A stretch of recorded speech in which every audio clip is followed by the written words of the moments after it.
Hello, నేను విశేషరావు. ఇప్పటికీ కూడా చిత్తరంజన్ దాస్ అనేటువంటి ఎమ్మెల్యేని ఎవరు మర్చిపోరు. దానికి కారణం ఏంటంటే స్వర్గీయ ఎన్టీఆర్ మీద అప్పట్లో గెలిచినటువంటి ఎమ్మెల్యే ఆయన కల్వకుర్తిలో. అందుకే చిత్తరంజన్ దాస్ గురించి ఎవరు మర్చిపోరు. అలాగే గుడివాడ ఎమ్మెల్యే రాము వెనిగండ్ల గురించి కూడా ఆంధ్రప్రదేశ్ ప్రజలు మర్చిపోరు. దానికి కారణం ఏంటంటే గుడివాడ ఎమ్మెల్యేగా అప్పట్లో ఉన్నటువంటి కొడాలి నాని నారా ఫ్యామిలీ మీద ఏ విధమైనటువంటి బూతు దాడి చేశారో మనందరికీ తెలుసు.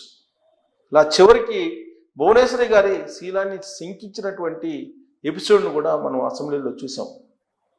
రాజకీయాలంటేనే బూతు అని చెప్పి నిర్వచనం అందించినటువంటి ఎమ్మెల్యే అప్పట్లో కొడాలి నాని. ఆయన మాట్లాడేటువంటి తీరు, ఆయన ఉపయోగించేటువంటి పదజాలం, ఇవన్నీ కూడా రాజకీయాలనే కలుషితం చేశాయి. అందుకే అతని మీద ప్రజలు అసహించుకునేటువంటి పరిస్థితి వచ్చింది. ఆయన సామాజిక వర్గమే ఆయన్ని వెలివేసేటువంటి పరిస్థితి వచ్చింది. ఖమ్మం పట్టణానికి సంబంధించినటువంటి ఒక ద్వితీయ శ్రేణి నాయకుడు కొడాలి నాని తల తీసుకొస్తే ₹1 ఇస్తానన్నాడు. అంటే ఏ స్థాయిలో కొడాలి నాని సొంత సామాజిక వర్గం ఆయన్ని అసహించుకుందనడానికి ఇదొక నిదర్శనం. అలాంటి కొడాలి నాని మీద గెలిచినటువంటి ఎమ్మెల్యే రాము వెలిగండ్ల. అయినంత మాత్రాన ఆయన వ్యక్తిగత గెలుపు కింద మనం భావిద్దామా అంటే కాదు. తెలుగుదేశం పార్టీ బలం, తెలుగుదేశం పార్టీకి ఉన్నటువంటి క్యాడర్, తెలుగుదేశం పార్టీకి ఉన్నటువంటి వ్యూహాలు వెరసి రాము వెలిగండ్ల అక్కడ గెలిచారు. 164 మంది కూటమి ఎమ్మెల్యేలు రాష్ట్ర వ్యాప్తంగా గెలిచారు. ఒక పెద్ద గాలి వీచిన విధంగా కూటమి గెలిచింది. దానికి కారణం జగన్మోహన్ రెడ్డి గారు 2019 నుంచి 2024 వరకు చేసినటువంటి సామాజిక దాడి. దాని ఫలం ఎలా ఉందో చూసాం మనం, దాని ఫలితం ఎలా ఉందో చూసాం. 11 మంది ఎమ్మెల్యేలకు జగన్మోహన్ రెడ్డి గారిని పరిమితం చేశారు ఆంధ్రప్రదేశ్ సమాజం, ఆంధ్రప్రదేశ్ ప్రజలు. అది మనం కనుక గమనిస్తే గుడివాడలో రాము వెనిగండ్ల గెలిచాడనంటే ఆయన వ్యక్తిగతమైనటువంటి ఇమేజ్ తోటో, ఆయన వ్యక్తిగతమైనటువంటి క్యాపబిలిటీతోటో గెలిచాడు అని చెప్పి మనం అనడానికి పూర్తిగా మన దగ్గర ఆధారాలు లేవు. కాబట్టి తెలుగుదేశం పార్టీ టికెట్, తెలుగుదేశం పార్టీకి ఉన్న ఇమేజ్, చంద్రబాబు నాయుడు గారికి ఉన్న బ్రాండ్, ఇవన్నీ కలిసి రాము వెనిగండ్లని గుడివాడలో ఎమ్మెల్యేగా గెలిపించాయి. మరి అలాంటి రాము పార్టీ లైన్కి కట్టుబడి ఉన్నారా అని అంటే, ఇటీవల కాలంలో నిందితుడైనటువంటి తులసిబాబు విచారణకి వెళ్ళినటువంటి సందర్భంగా గుడివాడ నుంచి ఒంగోలుకి పరామర్శించడానికి ఎమ్మెల్యే వెనిగండ్ల రాము వెళ్ళారు. ఆ సంఘటన, ఆ దృశ్యాన్ని చూసినటువంటి సగటు తెలుగుదేశం పార్టీ క్యాడరు ఖచ్చితంగా బాధపడి ఉంటారు.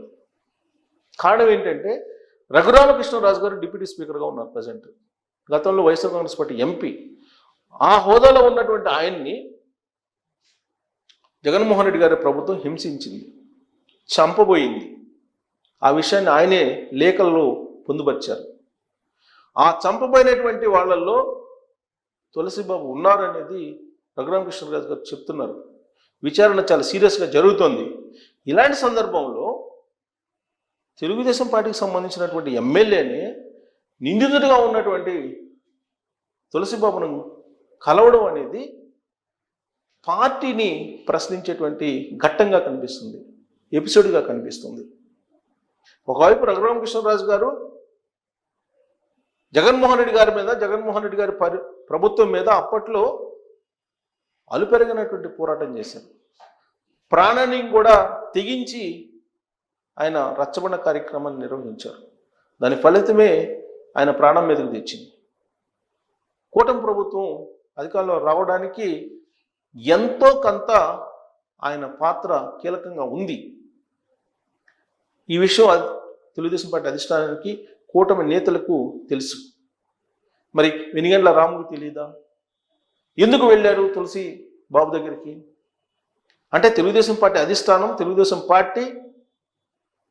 పార్టీ ఇచ్చిన టికెట్తో గెలిచిన ఎమ్మెల్యే పదవి కన్నా తులసిబాబు ఎక్కువ అని చెప్పి ఆడికి వెళ్ళారు ఆయన. ఇలాంటి చర్చ ఆంధ్రప్రదేశ్ సమాజంలో తెలుగుదేశం పార్టీ వర్గాల్లో బాగా వినిపిస్తుంది. ఇలాంటి సమయంలో జరిగినటువంటి నష్టాన్ని పూడ్చుకోవడానికి వెనిగళ్ల రాము జనంలోకి వెళ్ళేటువంటి కార్యక్రమానికి తెరతీశారు. సెక్యూరిటీ లేకుండా ఒక ఎమ్మెల్యే ప్రజల మధ్యకు వెళ్ళడం అనేది వెనిగళ్ల రాము చూపించినటువంటి ఒక నూతన పంద. గుడివాడలో ఆయన ప్రజల మధ్యకు వెళ్తున్నారు. ఇప్పటి వరకు తులసిబాబుని కలిసిన కారణంగా ఆయన మీద వచ్చినటువంటి అపవాదులు, ఆరోపణలు, వాటన్నిటినీ అధిగమించడానికి ఆయన ఎంచుకున్నటువంటి పంద డైరెక్ట్గా ప్రజల మధ్యకు వెళ్ళటం, వాళ్ళతోటి మమేకం కావటం, వాళ్ళ సమస్యలు తెలుసుకోవటం, 6 నెలలుగా ప్రభుత్వం ఏం చేసింది అనే దాని మీద వాళ్ళకు తెలియజేసేటువంటి కార్యక్రమానికి ఆయన శ్రీకారం చుట్టారు. అయినంత మాత్రాన తులసిబాబును కలిసినటువంటి మచ్చ ఈజీగా పోతుందా అని ప్రశ్న వేసుకుంటే కొన్నిసార్లు తెలుసో తెలియకో, అనుభవం లేకో, అనుభవ రాహిత్యం కారణంగా జరిగిపోతూ ఉంటాయి. అధిష్టానం పిలిచి మందలించగానే ఆయన మారాడా, మారినటువంటి రాము వెనిగండ్లుగా ఇప్పుడు ఆయన గుడివాడ ప్రజలకు దగ్గర అవుతున్నారా అనేటువంటి ఒక చర్చ అయితే మొదలైంది. కానీ అంత ఈజీగా ఆయన మీద పడినటువంటి మచ్చ పోయేటువంటి అవకాశం లేదు. కారణం ఏంటంటే రాము వెనిగండ్ల సతీమణి సిఐడి మాజీ చీఫ్ సునీల్కి బంధువు.